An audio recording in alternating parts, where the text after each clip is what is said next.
여러분들 잘 아시는 것처럼 요즘은 학령 인구 절감으로 인해서 대학의 정원이 미달이 되고 있지요. 지방은 말할 것도 없고 이제 수도권까지 미달하는 대학들이 생겨나기 시작했습니다. 그런데도 심각한 것은 이게 대학에서 멈추는 것이 아니라 가장 1차적인 교육기관인 유치원에까지 영향을 미친다는 것입니다. 유치원에 학생들이 급격히 줄고 있습니다. 그래서 미래 사양 사업 가운데 하나로 유치원 사업이 꼽힐 정도이고, 한때 학생들이 굉장히 많이 몰렸던 유아교육학과 같은 데는 지금 학생들이 거의 미달되는 사태에 이르고 있습니다. 근데 흥미로운 것은요, 같은 유치원인데도 영어 유치원은 성황하고 있다는 겁니다. 굉장히 비싼 학비에도 불구하고 학생들이 몰리고 있고요. 그거는 서울은 말할 것도 없고 지방에도 마찬가지입니다. 또 일반 유치원들이 영어 유치원으로 그렇게 전환을 하기도 합니다. 이 아이들이 학교도 가기 전에 한국말보다 더 영어를 잘합니다. 이 국제화 시대고 보니까 충분히 이해는 갑니다. 그런데 자기 모국어인 한글도 제대로 깨우치지 못한 아이들한테 이렇게까지 해야 되나 하는 그와 같은 생각은 드는 게 사실입니다. 근데요, 여러분 안타까운 것은 뭔가 하면은요, 이 아이들이 유치원을 마치고 초등학교에 들어가게 되면 상황이 달라집니다.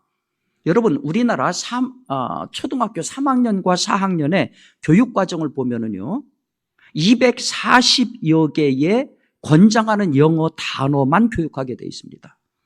240여 개. 아니 초등학교에서 애들이 모국어 이상으로 그렇게 영어를 잘하는 아이들이 정작 이제 정식으로 초등 교육을 시작하는 그 단계 딱 들어왔는데, 그 안에서는 3학년 4학년한테 교육부가 정한 권장하는 240개의 보캐브러리 이상은 쓰지 말아라. 뭔가 상당한 교육의 연계성과 체계성에 문제가 있는 거 아니겠습니까? 재미난 것은 이렇게 240개로 어휘를 제한하면서도 예외가 있어요. 그게 뭐냐면은 봄, 가을, 겨울, 봄, 여름, 가을, 겨울 이 4계절을 뜻하는 영어하고 1월부터 12월까지를 뜻하는 영어 단어는 예외다 하는 겁니다. 짐작컨대 아마도 이 단어들은 일상적으로 생활하는 데 있어서 가장 초보적이고 또 필요한 단어다라고 그렇게 생각했기 때문인 것 같습니다. 여러분 오늘이 9월 둘째 주입니다. 아이들한테 9월이 영어로 뭐야? 물어보면은 아이들이 다 대답할 수 있습니다. September예요. 여러분 September라고 하는 말은요, 라틴어 septem에서 나왔습니다. 근데 이 septem이라고 하는 말은 7이라는 뜻입니다. 그래서 어원상으로 보면 september가 7번째 달이라는 뜻입니다. 아니 왜 9월인데 7번째 달인가? 그 역사를 보면은요, 고대 로마가 왕정이었던 그 시대에는 1년을 10달로 쳤습니다. 그러다가 주전 700년경에 변화가 일어났습니다. 10달을 1년을 12달로 그렇게 고친 겁니다. 그렇게 1년을 10달에서 12달로 개편을 하면서 새로 1월과 2월이 들어가게 된 겁니다. 그러면서 1월의 이름은 우리가 두 얼굴로 그렇게 잘 기억하는 야누스 시인을 따서 제뉴어리 이렇게 붙이고, 2월의 이름은 정화하다, 정돈하다 그런 의미를 가진 페브러리 이렇게 붙인 겁니다. 그리고 3월부터는 본래 10달이었던 때 쓰던 그 이름을 3월부터 시작을 한 겁니다. 그러니까 10달이었을 때 1월이었던 거가 12달로 바뀌면서는 3월이 된 겁니다. 그러다가 이제 왕정에서 황제가 다스리는 로마 엠파이어 제국으로 바뀌면서 이 월에 대한 명칭의 변화가 일어났습니다. 거기에다가 신의 이름을 넣기도 하고 황제의 이름을 넣기도 해서 오늘날의 12월의 명칭이 이루어진 겁니다. 여러분들 이 표를 한번 보시면 아시겠습니다만 지금 저것이 우리가 쓰고 있는 12월의 12달의 명칭인데요. 1월에서 8월까지는 신의 이름이 4개가 빨간 글씨가 신의 이름입니다. 신의 이름이 4개가 있고 그 다음에 황제의 이름이 2개가 있습니다. 이 초록색으로 되어진 거가 파란색으로 되어진 거가 바로 황제의 이름 줄리어스 시저 해서 우리 7월에 줄라이 그리고 8월에 아우구스투는 초대 황제 아우구스투스의 이름을 따서 8월의 이름을 저렇게 진 겁니다. 그리고 9월부터는 잘 보시는 것처럼 원래 쓰던 것을 그대로 쓰기 시작한 거예요. 그러다 보니까 전부 2달씩이 밀리게 된 겁니다. 일설에 의하면 티베리우스 황제 때에 신하들이 그런 건의를 했다고 하죠. 7월을 율리우스, 8월을 아우구스트 이렇게 황제명을 딴 전례가 있으니까 9월을 티베리우스로 바꾸고 그리고 다른 달들도 황제의 이름을 넣는 것이 어떻겠습니까? 그러니까 티베리우스가 아니 그러면 황제가 12명 넘어가면 어떡할 거요? 그런 시비가 붙어서 그래서 그냥 9월과 12월은 본래 명칭을 사용했다 하는 겁니다. 여러분들의 지적 호기심에 조금이라도 도움이 되셨나요? 9월을 가리켜서 우리 동양에서는 잔서지철 이렇게 부릅니다. 그러니까 무더운 여름이 가고 가을의 문턱에 서 있는 달이지만 아직 잔서, 더위가 남아있다. 그래서 잔서지철이라고 합니다. 근데 9월은요 또 다른 중요한 의미가 있어요. 제가 독일에서 유학할 때 보니까 영국과 네덜란드를 비롯해서 수많은 유럽의 나라들은 9월에 학기를 시작하고 9월에 학년을 시작합니다. 그래서 입학식이 9월에 있어요. 9월이 새롭게 시작하는 달이다 하는 겁니다. 여러분들 가운데 혹시 굴을 좋아하는 분들 계십니까? 굴은 언제부터 먹습니까? 9월부터 먹습니다. 서양에서는요 달의 이름에 알파벳 R이 들어가 있는 달은 굴을 먹지 않았습니다. 이게 수천 년 된 전통입니다. 그러면 R이 안 들어가 있는 거가 어디부터입니까? 메이부터 5, 6, 7, 8, 어거스트까지가 알파벳 R이라고 하는 숫자가 명칭에 안 들어가 있어요. September부터 R이 나오기 시작합니다. 그래 9월부터 굴을 먹습니다. 실제로 여러분도 9월부터 굴이 나오는 계절이라는 것을 알고 계실 것입니다. 그러니까 한마디로 9월은 1년의 마지막 새로운 달이다. 전인연복 시인이라고 하는 분이 9월이라고 하는 시를 쓰면서 거기에서 9월을 뭐라고 얘기했냐면은 생활의 결의를 새롭게 다지는 달 그랬는데 맞는 얘기입니다. 사실 우리가 살면서 아무 생각 없이 그냥 사는 것은 삶에 대한 모독이지요. 정신 바싹 차리고 우리에게 정해진 연수가 얼마인지 알 수 없지 않습니까? 새롭게 열심히 살아야 돼요. 연초에 계획이 흐트러졌다고 하면은 다시 새결심해야 되고요. 계획한 목표를 이루기 위해서는 마지막 땀방울을 아끼지 않아야 됩니다. 중요한 것은 우리는 하나님 믿는 사람들이라는 거예요. 세상 사람들보다 우리가 더 중요하게 생각해야 되는 것은 내가 마지막 출발이니 9월 어떤 말씀을 붙잡고 달려가야 되느냐 하는 거예요. 내 결심과 내 노력에 어떠한 하나님의 생기가 불어넣어져야 되느냐, 하나님으로부터 오는 어떤 가치가 그 안에 불어넣어져야 되느냐 하는 얘기입니다. 여러분도 우리가 읽은 오늘 성경 말씀은 너무나도 잘 아는 노아의 홍수가 끝나고 난 뒤의 장면을 이야기하고 있습니다. 40주에 걸쳐서 엄청난 홍수가 끝났습니다. 그리고 나서 마침내 이제 방주가 아라랏산 기슭에 도착을 했고 방주 밖으로 노아가 나왔습니다. 그때 하나님이 노아에게 하신 말씀이 이겁니다. 노아야, 내가 네게 복을 주노니 생육하고 번성하여 땅에 충만해라. 여러분 이거 어디서 많이 들어본 얘기 아닙니까? 생육하고 번성하여 땅에 충만해라. 땅을 정복하라. 바다의 고기와 공중의 새와 땅에 움직이는 모든 생물을 다스리라. 창세기 1장에 아담과 하와에게 주신 똑같은 말씀입니다. 가만히 보면은요, 창세기 1장에 첫사람에게 주신 거하고 여기 본문에 나오는 거가 굉장히 유사합니다. 예를 들어서 오늘 보면 8장 1절에 보면은 하나님이 노아를 기억하셨을 적에 창조 때처럼 바람이 불었고 땅과 식물과 동물이 나오고 번성하게 시작했다. 그런 얘기를 해요. 아담이 땅을 경작하고 식물을 가꾼 것처럼 노아도 포도나무와 나무를 심고 또 그걸 수확하잖아요. 노아가 포도주 마신 거를 가만히 보면은 아담이 선악과를 따먹고 범죄한 것과 굉장히 비슷합니다. 그래서 신학자들은 이 아담과 노아의 두 사람의 관계를 창조, 타락, 새 창조 이런 프레임으로 해석을 합니다. 여러분 잘 아시는 것처럼 노아 홍수 때 살아남은 사람은 딱 8명입니다. 노아의 식구 8밖에 없었습니다. 하나님께서는 바로 이들 8명을 가지고 새로운 창조를 계획하신 것이죠. 그렇기 때문에 노아의 홍수 사건이라고 하는 것은 옛 시대가 가고 새로운 시대, 새로운 창조가 시작된다고 하는 분기점이라고 할 수가 있습니다. 그런데 흥미있는 것은 노아에게 하나님이 첫 번째로 내리신 명령 내용입니다. 고기를 그 생명 피 되는 채 먹지 말아라. 내가 반드시 너희의 피 속 너희의 생명의 피를 찾으리니 짐승이면 그 짐승에게서 사람이나 사람의 형제면 그에게서 그의 생명을 찾으리라. 다른 사람의 피를 흘리면 그 사람의 피도 흘릴 것이니 이는 하나님의 자기 형상대로 사람을 지으셨음이니라. 한마디로 말하면 살인하지 말아라. 생명 존귀히 여겨라. 근데 여러분 이 명령이 굉장히 이상하지 않습니까? 아니 지금 온 천지로 완전히 물로 인해서 천지가 초토화가 됐습니다. 방주 나온 노아가 할 일이 태산 같습니다.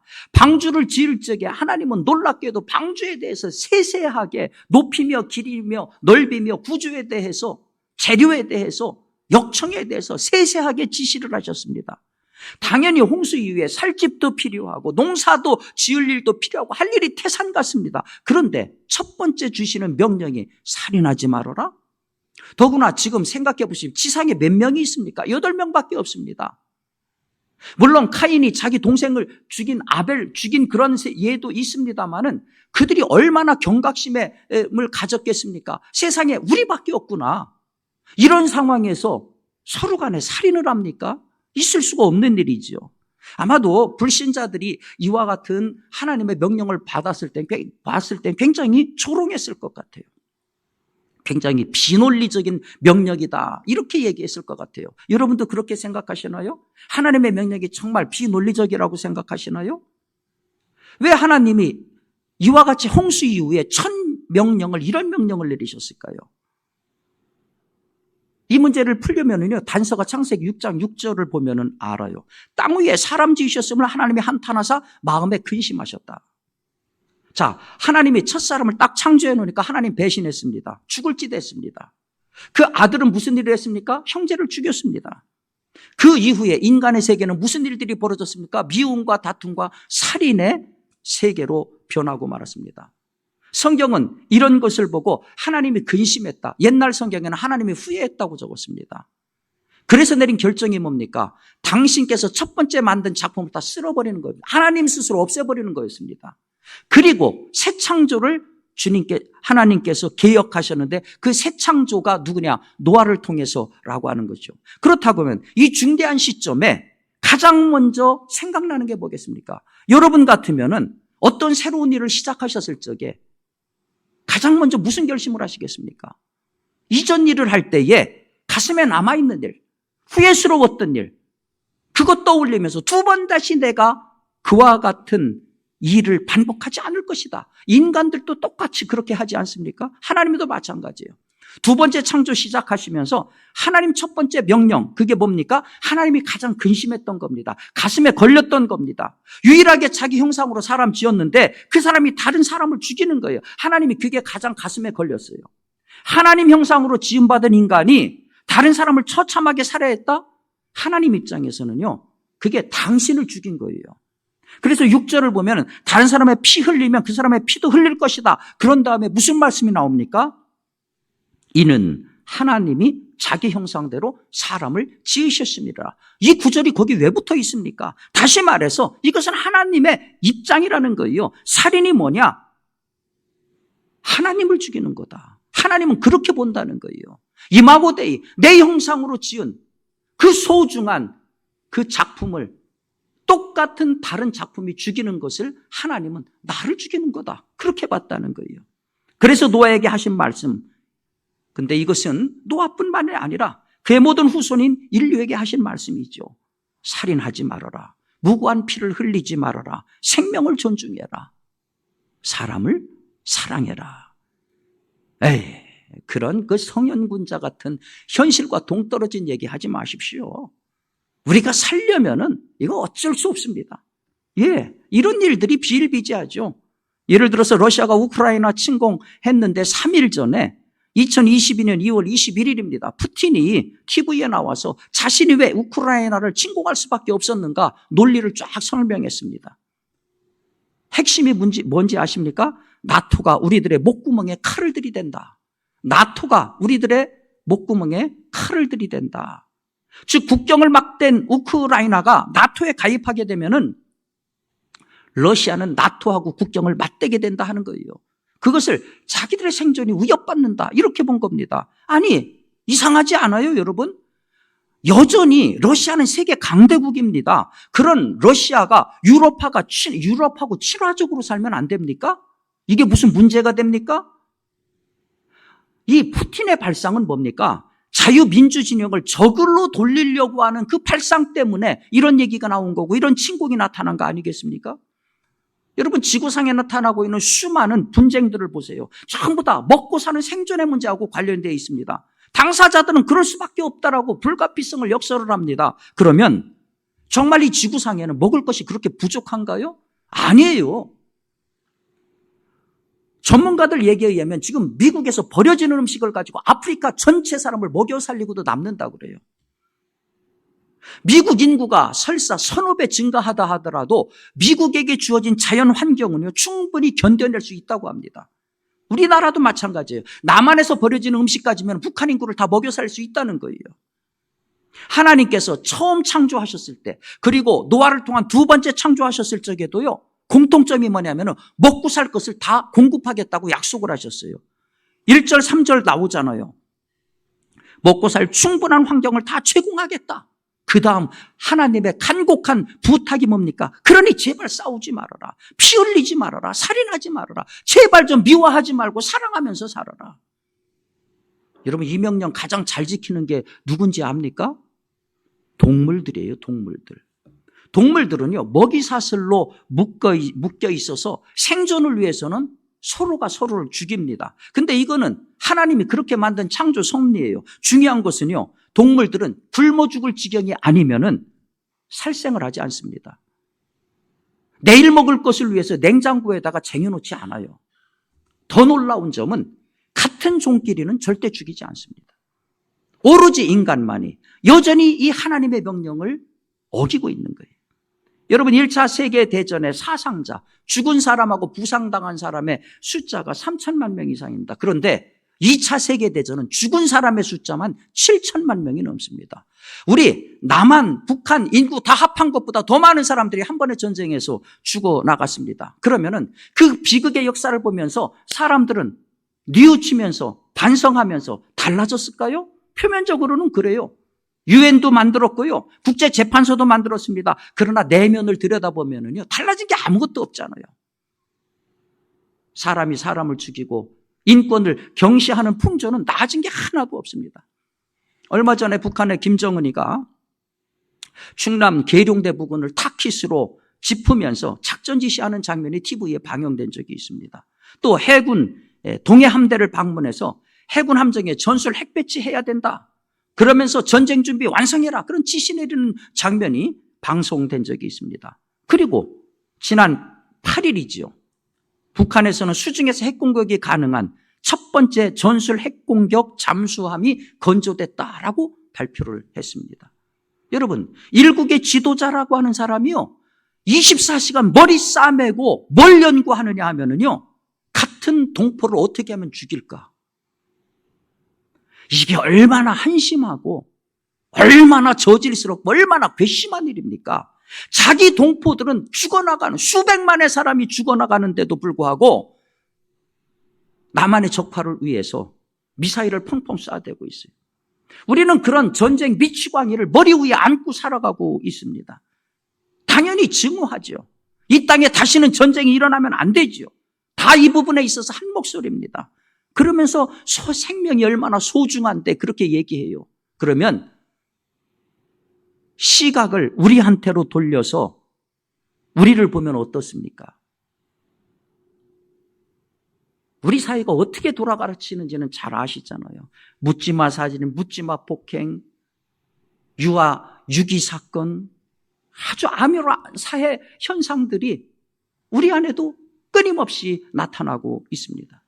그런데 이러한 표면적 사건 말고, 이러한 표면적인 현상 말고 정말로 심각한 문제는 이런 거예요. 지난 2021년에 선풍을 일으킨 오징어 게임을 여러분 기억하실 것입니다.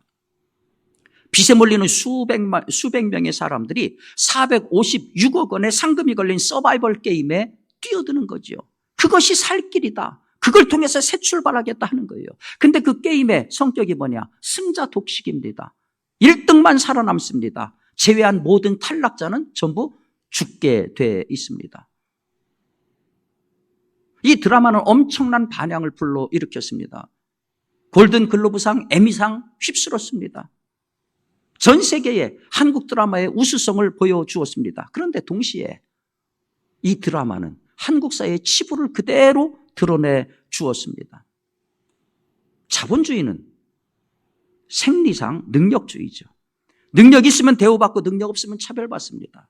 능력 있으면 더 많은 몫을 차지하고 능력 없으면 더 적게 차지할 수밖에 없습니다. 능력 있으면 소위 잘 살 수 있고 능력 없으면 그렇게 살기 어렵습니다. 문제는 이런 능력이 인간 가치 위에 있다는 거예요. 인간의 능력, 즉 상품성과 효용성, 이것이 인간이라고 하는 그 자체, 그것 위에 있다는 겁니다. 이게 심지어 도덕적, 윤리적 정당성으로까지 이해가 돼요. 그래서 무능력하면은 인생 잘못 산 것처럼 그렇게 이야기를 합니다. 그러다 보니까 그런 평가 안 받으려고 사교육에 광풍이 일어나고 학벌을 위조하는 일들이 일어나고 음모, 술수, 사기가 판을 치는 것이지요. 여러분, K-팝 대표 주자가 방탄소년단이잖아요. 2015년에 발표한 뱁새라고 하는 그 노래 가사가 이렇습니다. 난 뱁새다리, 넌 황새다리, 걔넨 말하지, 내 다린 100만 불짜리, 내게 짧은데 어찌 같은 종목하니. 우리 사회 속에 있는 이와 같은 불평등, 이런 것들을 가사를 통해서 고발하고 있는 것이죠. 여러분, 정확하게 말하면요, 이와 같은 차별과 불공정은 이미 정신적인 살인입니다. 다들 겉으로는 다 이거 미워해요. 근데 현실을 보면 대부분 우리도 거기에 물들어져 있습니다. 어찌 보면은 겉으로 드러나는 칼부림보다 보이지 않는 이런 정신적인 차별, 정신적인 살인이 더 무섭고 심각할 수 있다 하는 것이죠. 오징어 게임의 주인공 이름이 일남인데 이렇게 절규하잖아요. 이러다 우리 다 죽어. 이러다 우리 다 죽어. 그렇습니다. 인간 자체에 대한 존중이 사라지고 능력에 따른 인간 사회가 지속이 되고, 그리고 마치 그것이 진리인 양 포장이 되면은요, 일남의 외침처럼 우리 모두는 다 죽을 수 있어요. 사랑하는 성도 여러분, 9월은 1년 가운데에 마지막으로 새 출발하는 기회입니다. 마음 추스리고 우리 다시 시작해야 됩니다. 특별히 이 마지막 새 출발의 달에 노아를 통해서 새 창조를 시작하시는 이 하나님의 명령을 우리가 하려고 하는 모든 일들의 맨 윗자리에 둘 수 있기를 바랍니다. 사람을 미워하지 말라. 사람을 존중해라. 사람을 사랑해라. 내 형상으로 지은 그 사람을 사랑하는 것이 곧 나를 사랑하는 것이다. 우리 그리스도인들의 작은 결심과 실천이 나 자신을 풍요롭게 할 뿐만 아니라 잔잔한 파도처럼 우리 사이의 아픔을 치유하는 치유제가 될 것입니다.